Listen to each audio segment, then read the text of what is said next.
Hi guys, hope you're well today. Just a fairly short video. I wanted to show off a custom that I've been working on. So this custom figure is the centerpiece of my Mcfarlane Toys DC figures. This version of Batman is actually based on a non-canon story that me and a good buddy of mine, really good artist, he was called Milner. We worked on this a few Batman comics back in the day, when we was like doing media, I guess just to entertain ourselves, but it was based on a version of Batman that a terrorist organisation basically killed all the metahumans, and then one by one like took out the Lanterns, took out people like Green Arrow, one by one until Batman was the only one left. He just come to thinking that you know, he had to start executing people, which isn't like Batman, I know this, but this was a version of Batman. We tried to make him a really dark, avenging hero. Yeah, a little bit like the Punisher, except he would kill people in the most extreme of ways. But that's why he's like a little bit more edgy. So he's got like spikes all over him, big heavy boots, and he's got like the chains on him with the skulls and stuff. Promised, I am going to give you the recipe for this figure in just a minute, but first I just wanted to show you how he moves. So these could be a little bit tighter.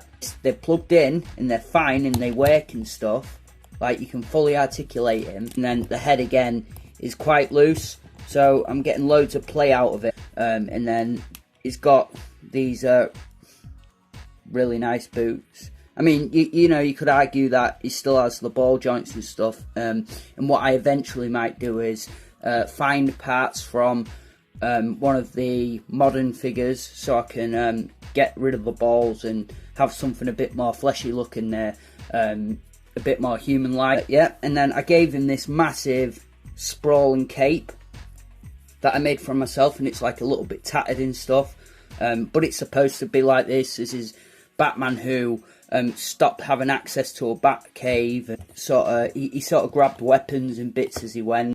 So yeah, it was pretty grim. Basically, the Batcave was destroyed, Alfred was killed, all of the Bat family was killed, and he was just sort of left on his own to pillage parts, and he just became a very dark version of Batman that did not mind wasting fools.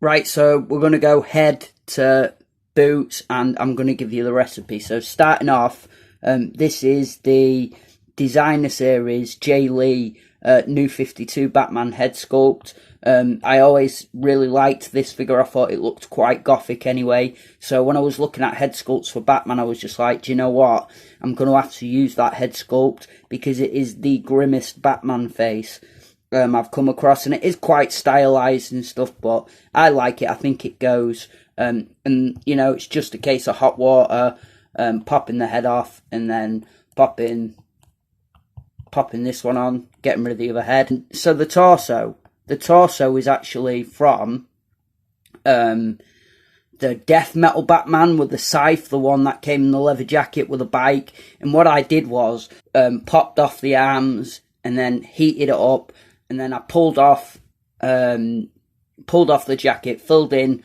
all these points around here. He has got a big gap in his back, but I don't really mind that. People aren't going to see it.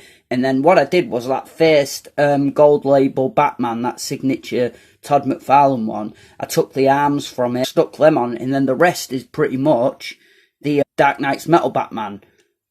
Just the arms. I was going to use the belt from the other Batman, but it's very stiff, and this one isn't stiff, so it doesn't hinder your articulation at all.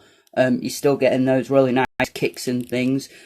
Just a really gothic, dark Batman. In the story, we had something so like Zatanna was killed, and she lost control of like her spell books and stuff. So there was a load of ghouls in the world and vampires and stuff like that Batman had to fight as well. But yeah, that's pretty much the recipe. So you need the arms from the signature figure, the head is from the DC Designer Series Jay Lee figure, and then you probably want to know what the cape is quick. So I took a Darth Vader figure, and I popped his head off, and then I took his cape, and then I just made these tattered sort of I don't know what these are called, bat fins for his cape, but I wanted it to look really sort of tatty, and like he'd been wearing it for ages. And as you can see, the cape just spreads out really nicely. I may put bendy wires in it at some point. I think that would be pretty cool. And then maybe I'm trying to work out, so you see up here, I'm trying to work out a way to get some sort of collar piece to put round here, just so the work's less messy looking. But I'm happy with my progress so far. Okay guys, that's going to do it for today. I hope I've at least inspired a few of you to go out and try your own kit bashes / customs. Like and subscribe, and let me know what your thoughts are on this custom figure in the comments, and I'll see you next time. That is, if my comments are actually back on. I've been having some problems with that. But see you soon.